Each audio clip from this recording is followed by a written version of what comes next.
बाबा अशोक खरातला एसआयटीचा मोठा दणका। शिवनिका संस्थांच्या बँक खात्यासह नाशिकमध्ये लोकस कार्यालय सील।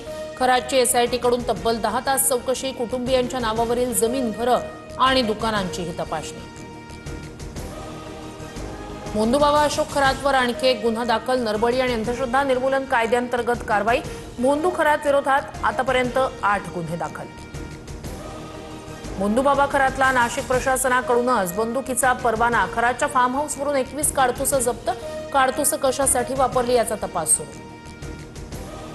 राष्ट्रवादीच्या देवगिरीवरील बैठकीत चाकणकरांच्या राजीनाम्यावर वरिष्ठांचं एकमत। रुपाली चाकणकरांच्या वर्तणुकीमुळे पक्षाला डाग लागला। बैठकीत आमदारांचा आक्रमक पवित्रा।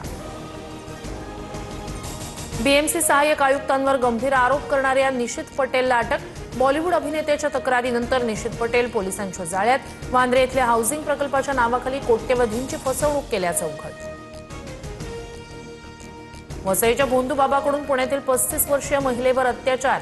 भोंदूबाबा ऋषिकेश वैद्य विरोधात माणिकपूर पोलीस ठाण्यात बलात्काराचा गुन्हा दाखल। तपासासाठी प्रकरण पुण्याच्या मांजरी पोलिसांकडे वर्ग। देशाकडे पेट्रोल डिझेलचा मुबलक साठा, कुणीही रांग लावू नये मुख्यमंत्र्यांचं आवाहन। तर इंधन आणि खताचा काळाबाजार करणाऱ्यांवर कठोर कारवाईचा इशारा। छत्रपती संभाजीनगरमध्ये इंधन टंचाईचा भडका। जालना रोडवरील 7 पेट्रोल पंपांचा साठा संपला। पंपावर प्रचंड गर्दी, नागरिकांची मोठी गैरसोय। पेट्रोलियम कंपन्यांकडून दुपारनंतर बुकिंगला ब्रेक। दुपारी 3च्या आधी पैसे भरल्यावरच डीलर्सना पेट्रोल मिळणार। तर अनेक राज्यांमध्ये इंधनावर लिमिट। दुचाकीला 200 तर 4 चाकीला 2000 रुपयांचं इंधन मिळणार। आखाती देशातील युद्धावर पंतप्रधान मोदी सर्व राज्यांच्या मुख्यमंत्र्यांशी संवाद साधणार।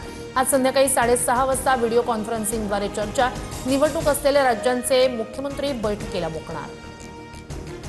इराणकडून भारतासह 5 देशांसाठी हॉर्मुझची सामुद्रधुनी खुली। भारत, रशिया, इराक, चीन, पाकिस्तानला मोठा दिलासा। इराणचे परराष्ट्र मंत्री अब्बास अराघची यांची माहिती। अमेरिकेचा शांततेचा प्रस्ताव इराणनं फेटाळला। युद्ध संपवण्यासाठी नुकसान भरपाईसह इराणच्या 5 अटी।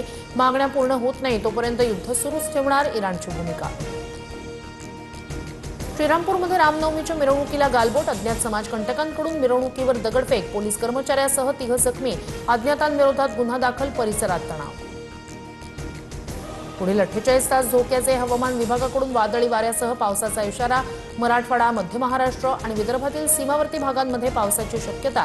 शेतकऱ्यांना काढणीला आलेल्या पिकांची काळजी घेण्याचं आवाहन। बीसीसीआयकडून आयपीएलचं दुसऱ्या सत्रातील वेळापत्रक जाहीर। पहिल्या आणि दुसऱ्या सत्रात एकूण 70 सामने 12 शहरांमध्ये रंगणार थरार। उद्या आरसीबी विरुद्ध एसआरएच लढतीनं आयपीएलचा शुभारंभ होणार।